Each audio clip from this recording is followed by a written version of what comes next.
Hello, viewers. I'm Simon Preston, and welcome to Reggae Boyz commentary. Thank you very much for tuning into my channel for another video. As you can see by the title of this video, Anthony Grant, what is the deal?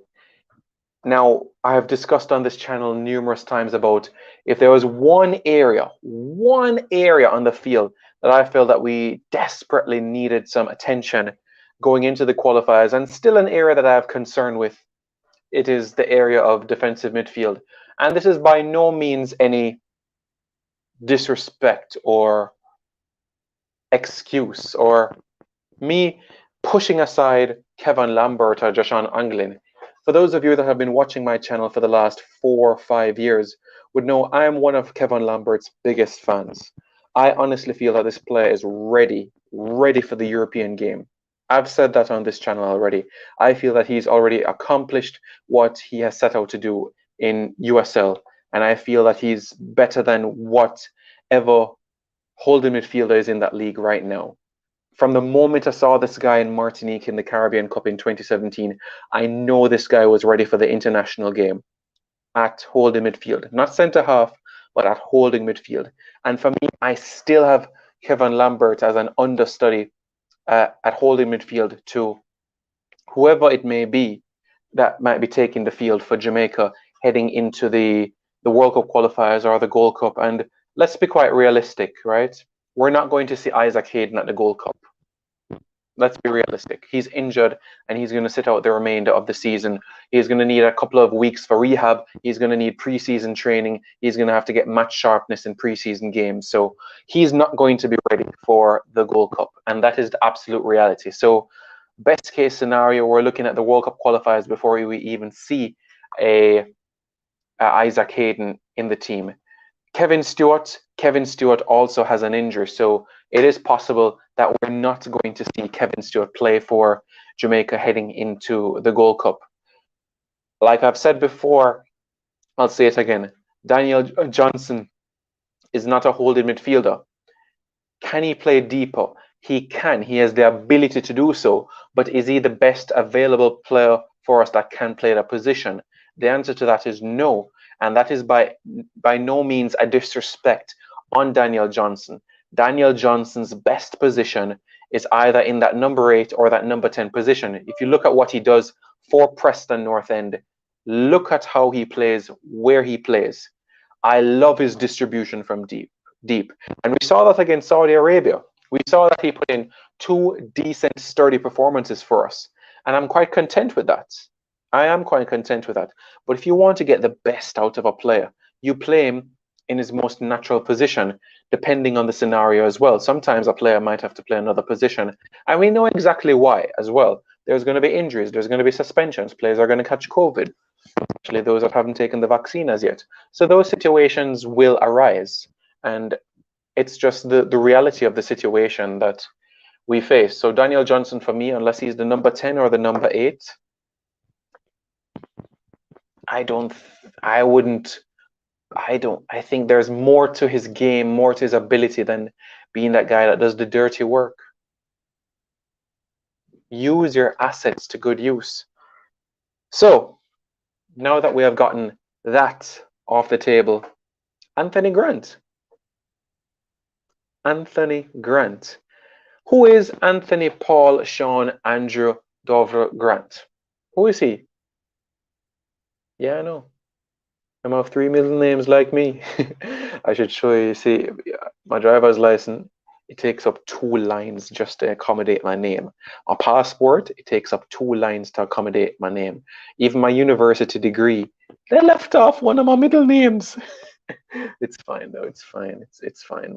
Everybody knows I'm Simon Preston. No, but in all seriousness though, Anthony Paul Sean Andrew Dover Grant. 4 middle names, that's enough. 4 middle names, that. He's a holding midfielder and he plies his trade with Swindon Town in League One. He is so accomplished that he's won individual awards as well. He was Swindon's Player of the Season last season, and he was also Port Vale's Player of the Season the 2015-16 season. And he has been the Players' Player of the Season on numerous occasions at different clubs. That's how much he is rated. Not the tallest of individuals, 5'9", 5'10" tall. Not the tallest of players, but guess what? He gets the job done. And before we look at exactly what his strengths are and everything like that, and what is the deal, what is his journey like in football? Well, he grew up in Lambeth in London, started out at Chelsea, 2004 to 2008 in terms of their first team, made an appearance in the league for them under the tutelage of Jose Mourinho, went on loan to Oldham Athletic, played at Wimbledon, Wycombe Wanderers, sorry. He went to Luton Town, Southend United, Stevenage, Crewe Alexandra, up north in Cheshire, Port Vale, Peterborough United, Shrewsbury Town, and now plying his trade with Swindon. And if you look specifically at Anthony Grant and what he does on a football field, he is exactly what we need. I've said before that Isaac Hayden is the man for the job. Win back the ball, give it to the creative players. Boom. Plus he has the height that he can win defensive headers from corners and also the attacking headers as well. Anthony Grant, while he might not have the height, he's contributing attacking wise as well. He's everywhere on a football field. Look, a lot of people might not like this, but in terms of his movement on a football field, it mirrors N'Golo Kante. Anthony Grant is not N'Golo Kante, but he mirrors it. He mirrors it.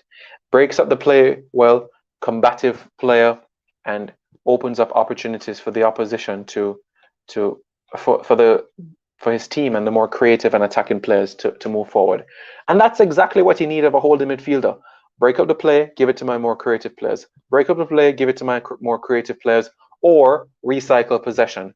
Send it back to the centre halves, who can send it out wide to the wing backs, and you might start an attack that way. Start counter attacks as well.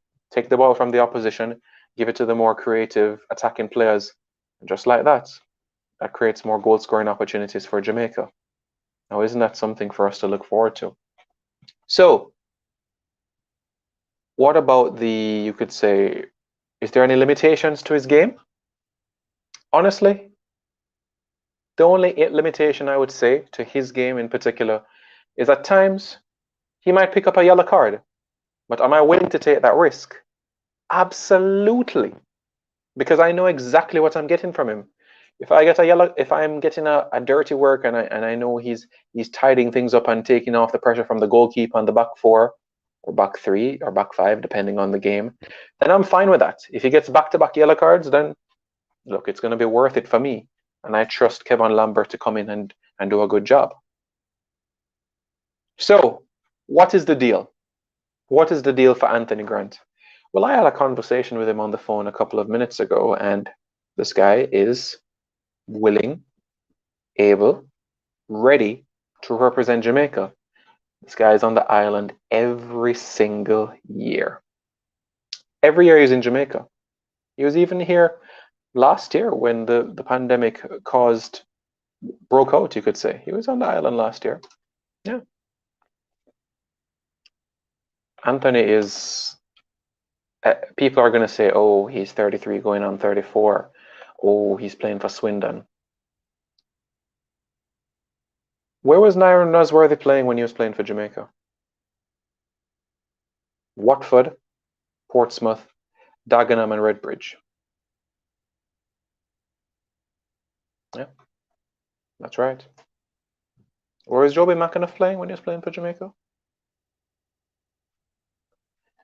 Don't let the club dictate how you're going to play internationally, because you have some players that have abilities that will make a smooth transition into international football.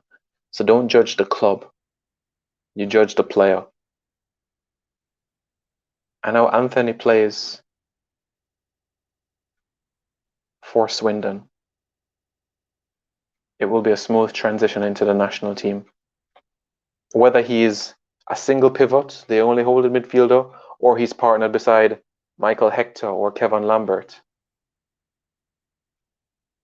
Just look out for this guy. Many people are going to say this is the second coming of Shorty Malcolm or Fred at Manchester United, but I'm telling you, this guy will win back possession for us. He will. I have absolutely no doubt. And when we come up against the Central Americans that are going to tiki-taka, pass the ball around us, he's going to limit that. He's going to restrict it. And he's going to ensure that the ball goes to individuals. That will help us be more progressive on the football. Isn't that what we want to see?